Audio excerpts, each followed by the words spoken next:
И сега към положителния пример за използването на изкуствения интелект. Георги Пашалиев от Софийската математическа гимназия постигна исторически успехи за България в тази сфера.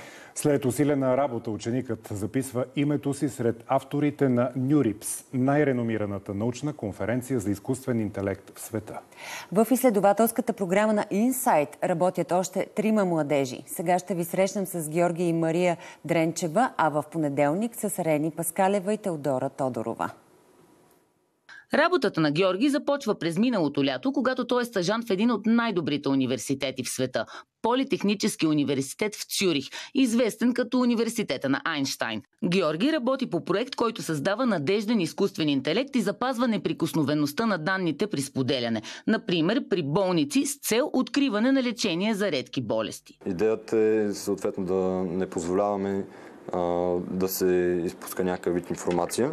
И ние се борим да създадем такава защита, като нашия проект е по-уникален и може би това е това, което го отличи, че ние сме първите, които съчетават изкуствен интелект, съответно теория на игрите. Стажантите на Инсайт са убедени, че изкуственият интелект е нещо позитивно, което може да улесни човечеството. Именно заради това е важно да се изследва, за да не може да се злоупотребява.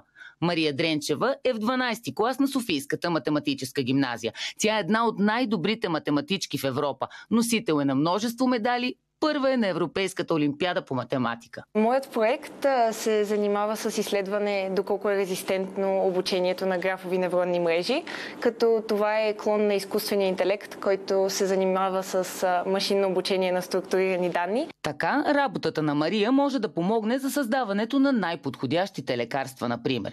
Като отново данните са защитени. Добрите резултати от стажа си учениците дължат на работата си с реномирани учени по едни от най-актуалните теми в изкуствения интелект.